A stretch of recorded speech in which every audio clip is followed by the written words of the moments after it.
Ito ang DXDR 981 sa Dipolog, numero 1. Tatak RMN.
Gikan sa bukid sa Hur, namaybay sila sa dagat sa Akaba, aron dili sila makalatas sa Idumea.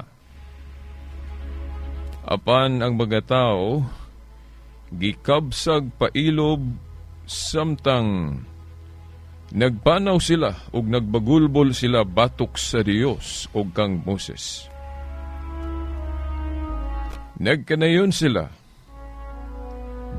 nganong gipatungas mo man kami gikan sa Ehipto, ngan hining kami ngawan. Imo ba kaming pagkamatyon dinhi sa gutom ug sa uhaw? Gipul-an na kami ni ining pagkaon nga walay lami. Unya ang Ginoo mipadala kanilag mga bitin nga malala ug gipamaak ang mga tao. Ug daghang mga tao sa Israel ang namatay. Ug ang katawhan nanuol kang Moses ug miingon, nagkasala kami kay nagbagulbol man kami batok sa Ginoo ug kanimo, Moses. Pag-ampo sa Ginoo nga iyang wag tangon ang mga bitin. Busa nag-ampo si Moses alang sa mga tao. O giingnan si Moses sa Ginoo, paghimog bitin nga tumbaga, ug ibutang kini sa tumoy sa usa ka tukon. Ug ang hipaakag bitin kung makakita niini, dili mamatay. Busa nagbuhat si Moses, o ribulto sa bitin nga tumbaga, o gibutang kininiya sa tumoy sa usa ka tukon. O kun ang hipaakag bitin mutan-aw sa bitin nga tumbaga, dili siya mamatay.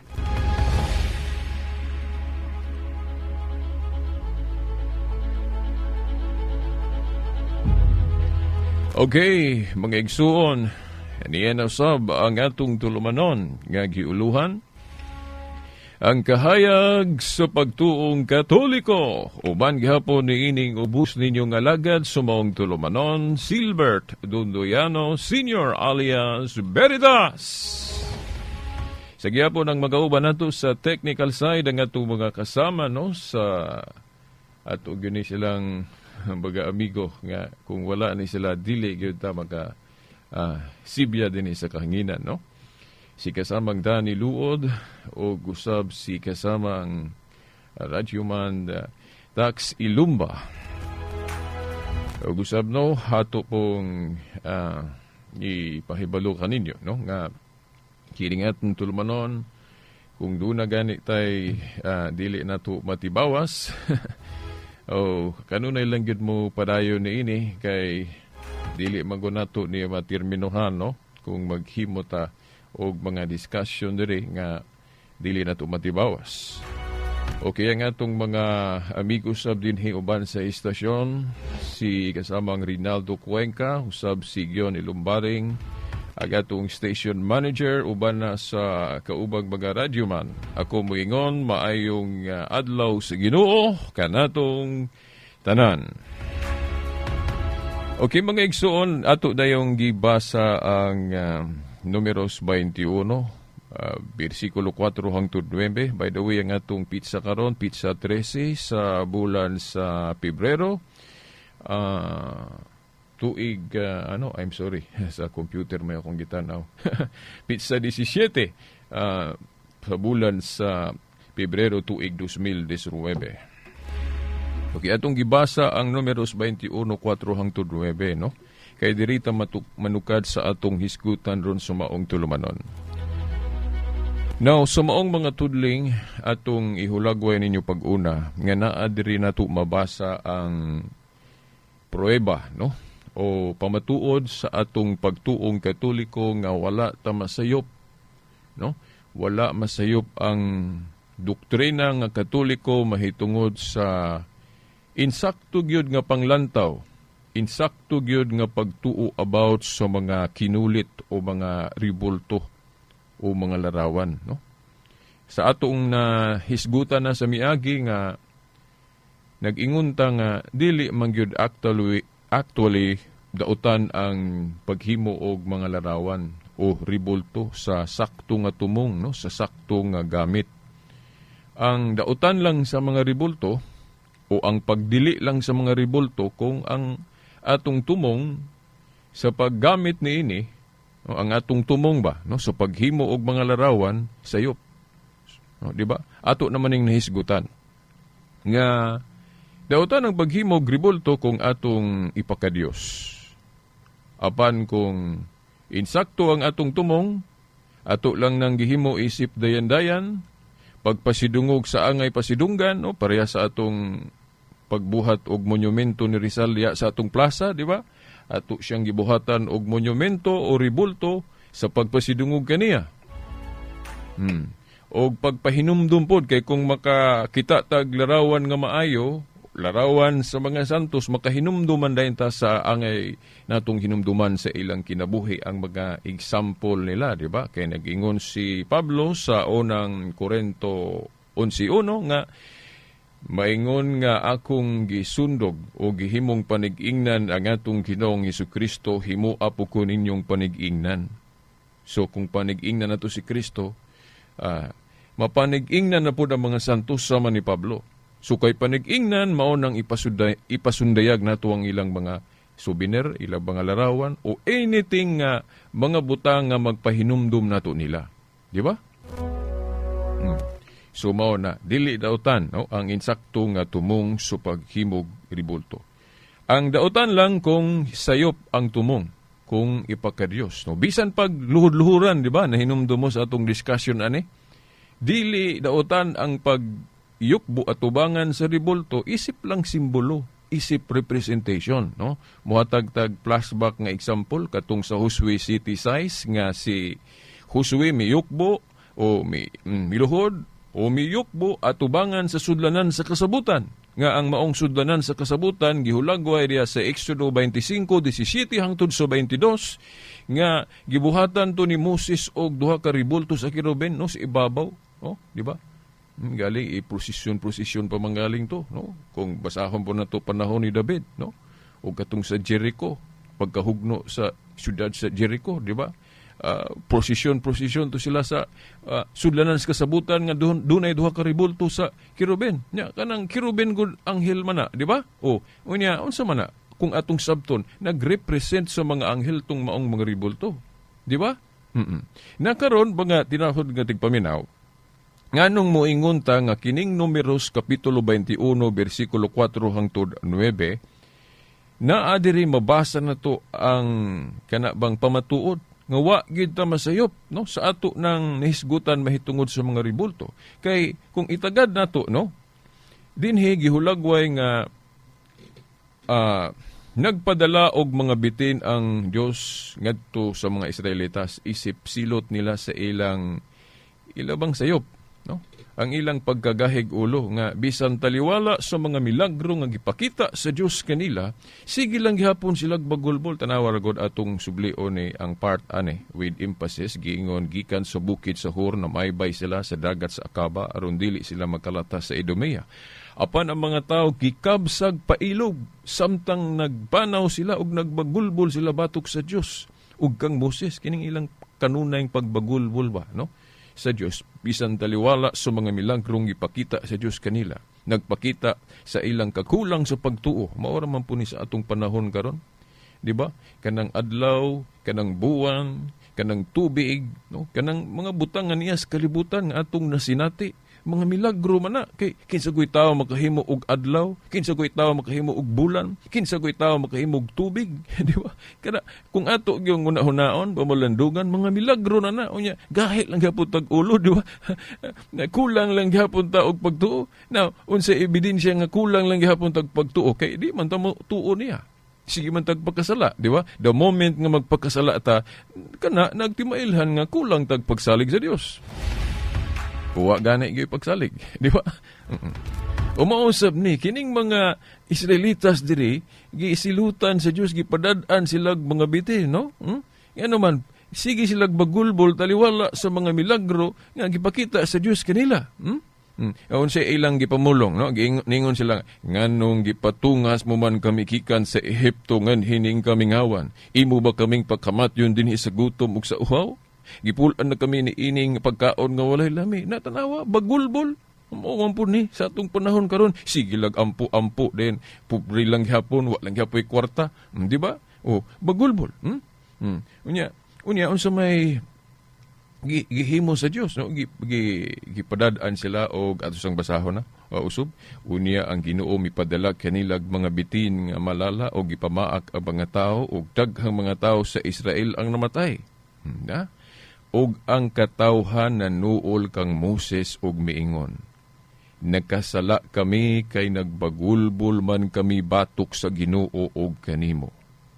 Pag-ampo sa Ginoo nga iyang wagtangon ang mga bitin. Tanawa, din hiniining hingayuna, ilang gisangpit giduol si Moses, gihimo nilang tigpataliwala si Moses, ngano ka, no?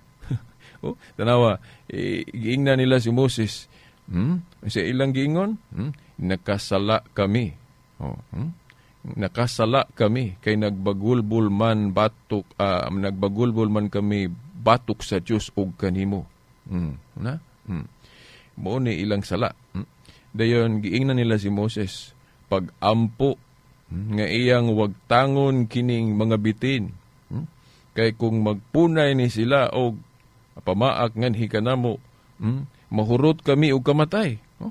Tanawa, no? Kining pulong diri nga pag-ingon nila nga tukang Moses, pag-ampo sa Ginoo, parehas po ni sa atong gibuhat sa Katoliko ba nga mo sangpit tag santos, di ba? Mo ingon tag Mama Mary pray for us. San Vicente pray for us. San Antonio, pray for us. Dili day na dautan. Kay dinhi ang mga Israelitas ilang gihimong tigpataliwala si Moses, giingna nila, no? Si Moses, pag-ampo sa Ginoo nga iyang wagtangon ning mga bitin. Unsa may giingon ni Moses, unsa may tubag ni Moses diri kung dili pa Katoliko og panghuna-huna si Moses. Siguro moingon si Moses nga, dili ayo ko ninyo himuag tigpataliwala kay inyo nang sala o niya ako may inyong apilon. Tubagan ninyo na inyong sala, kamo may manubag sa inyong gibuhat kay kamo may gahimo ana, dili man ako. Nya nganong himuon man ko ninyong taytayan, himuon man ko ninyong abyan.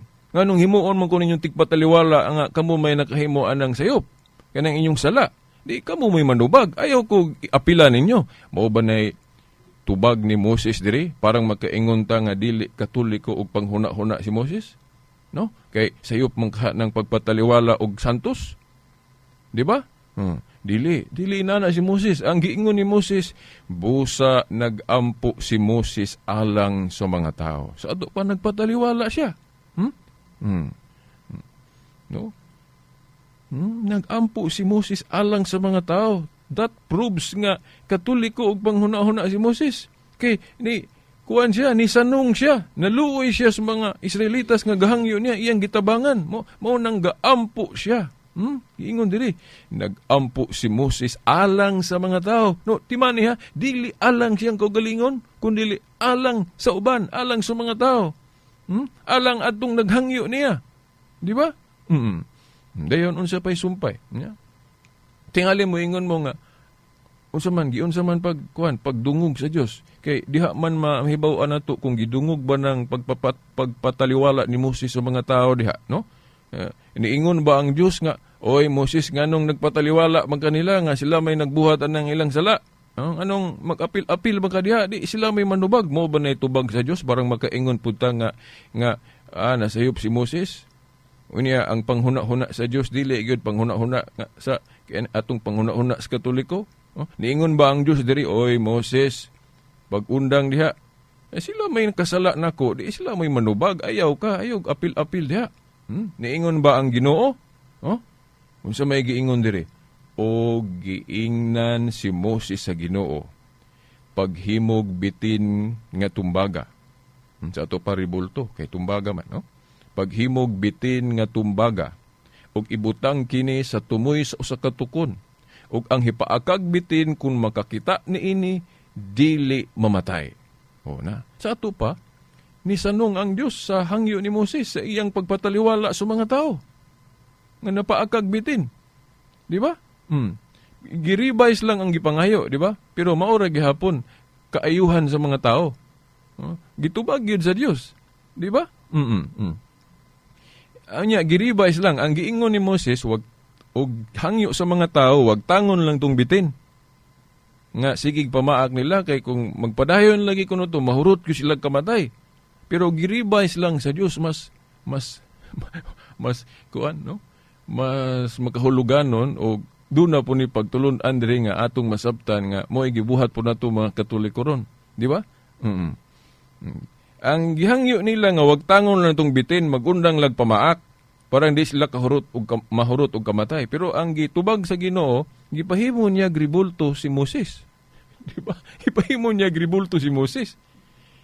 Unsa mang ribulto ha? Ribulto sa bitin nga tumbaga. Nga ibutang kuno ni sa usa ka tumoy sa usa ka tukon og ang hipaakag bitin kun makakita ni ini dili mamatay sa ato pa milagro. Milagro. No, pwede man ang Dios nga iyag yung sundon tong litra por litrang gipangayo sa mga tao nga wag tangon na tong mga bitin. Way gamit-gamit og ribulto. Di ba? Mahimo man na sa Diyos, kigamahanan man siya. Pero nga nung ni gamit pa man sa larawan sa bitin be. Ribulto pa yun. Ribultos bitin. Sa ato pa, naadi ay panahon nga ang Diyos magmilagro, mugamit og butang sama sa larawan. Sama sa ribulto. Gani, diri sa bagong tugon, sid-sid ni Kristo makaayo. Gihimo lang instrumento, latayanan sa gahom sa Diyos. Kanang panyo. Di ba?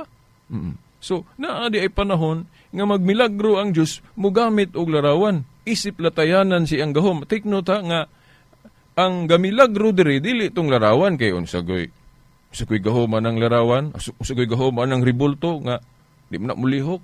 No? Pero kung gamito na sa Dios isip latayanan sa iyang gahom, pwede na. So maupo na kanang mga milagro gali nato sa Katoliko, wala ta mo ingon nga kanang mga larawan maoy gamilagro. Nagsimbolo lang na sa gahom sa Dios. Gihimo lang ng mga representation. So mao na mga igsoon. So diri makita nato nga ang Dios nagpahimo og ribulto. Dayon nagmilagro ang Dios pinaagi og ribulto sa bitin. Tanawa. So mga igsoon diri masuportaan ang doktrina sa Katoliko. Una nga dili daotan ang pagpataliwala og santos. Di ba? Una na, kay si Moses nagpataliwala dire. Gihangyo siya. Dili daotan ang pagsangpit og mga balaan, no? Pagduol o pagdangop og mga santos. Gani sa bagong tugon gitudlo mapuna, gipasabot klaro kayo sa Hebrehanon 12. Bersikulo 22 hangtod 24. No, diya sa Hebrehanon 12, 22 hangtod 24, giplastar diha sa maong libro nga ang duulon, ang hangyoon sa langit, ang Dios, ang mga anghel, si Kristo, ug ang mga espiritu sa mga mataro nga nahingpit na, mao nang mga santo sa langit, di ba? Ang uban maingon nga, okay man na abilitas kung buhi pa, pero patay na, dili na. Now, physically, patay tuod sila katong mga wala pa mabanhaw nga mga santos, pero spiritually, buhi silang dako dito sa langit. No, basa haragod, no? Sa pinadayag size, 9 hangtod sa 10. Pinadayag size, 9 hangtod sa 10. Di ba, ang mga santos sa langit, no? Mga espiritu sa mga mataro nga nahingpit na buhi. No? Di ba? So, ito pa kay buhi, ito pa pagkatabang. Unya diya sa gipadayag 5:8 gihulagway diya nga ang mga santo sa langit nagtabang nato og hatod sa atong mga pag-ampo ngadto sa nating karnero nga but pasabot si Kristo sa ato pa nagpataliwala kaya nga atong mga pag-ampo gitabangan ta nila og hatod sa atong mga pag-ampo ngadto sa Ginoong Hesukristo, no? Kanang 24 elders diha nagpasabot na sa mga santo sa langit, no? Kay ang exegesis ana kana gong 24 usa sa exegesis ana, no? Pagsabot ana sa factor ana kay ipagamit ang kaalam 12 plus 12 na, no?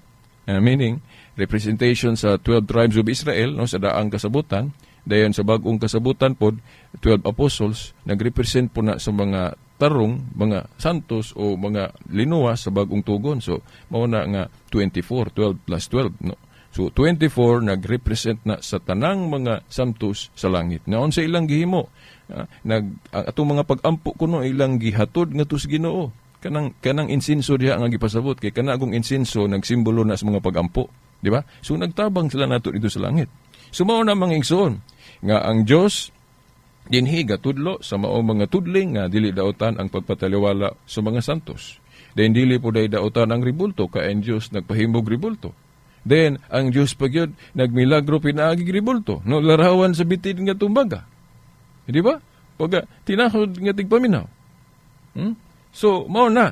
Dayon, abi ninyo, nga anong moingon ta nga perfect yu kayo. 100% yun nga gahulagway ni sa doktrinang Katoliko diri nga wa gyud masayop. Nga naman. Kay ang Dios gapahimog ribulto. Nya wa siya moingon nga himuan ninyo ng Dios. Wa siya moingon. Na mao man po na ang Katoliko kung maghimog ribulto, wala man moingon ang Katoliko nga himuan ninyo ng Dios na mga ribulto ha. Simbolo lang na, representation lang na. Di ba? Pero, sa dihang gipaka-Diyos na nila ning ribulto, kay siguro naghinubra ilang hunahuna ba, nagmilagro Diyos man siguro ning ribulto. Kay nagmilagro God. Sa dihang ilan ng gihimong Diyos, gihinganla na nila o kanang nihustan, ngan sa usa ka Diyos, diha pa nasuko ang Diyos. Nasa 2 Hari 18:4, no? 2 Hari 18:4, naa diha mabasa na to, sa dihang gipaka-Diyos na sa mga tao ang ribultos bitin, nasuko ang Diyos din gipaguba.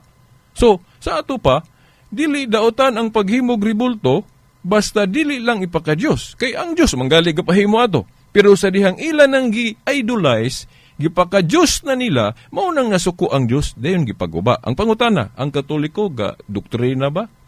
Nga ang mga ribulto mao'y Diyos? Dili. So, wa masayop ang Katoliko. Kay ang Diyos sa Katoliko, usa lang sa tulo ka persona, Amahan, Anak, Espiritu Santo. Trinity God. Way labot ng mga ribulto o mga santos, kaya dili man na sila mga Diyos. Di ba? So, mauwa po ng kuwa po gatudlo ang Katoliko ana. So, sa ato pa, nasipyat lang yun, no? Nasayop lang yun o sabot ang atong mga igsuon nga nahimulag mahitungod ani. Now, daghan pa uta kung isgutan ani no pagka tinahod gatig paminaw, pero wa naman tayo igong panahon. Now, padayon na po mo sa sunod, no? O ayaw kalimot, unyang alauna, basin makaapil ta sa tulumanon sa sangka, o karong alas 8 gabi sa tulumanon sa Catholic Faith Defenders, nga diin mo apil po ta mga tinahod nga tigpaminaw.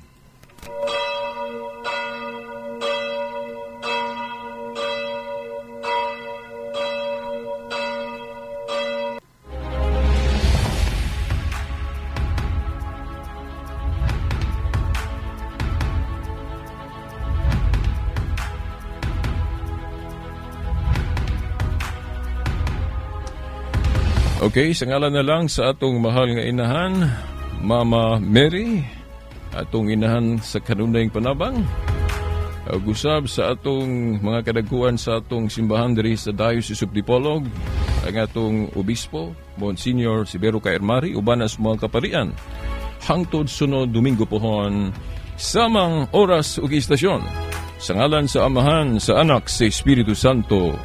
Amen.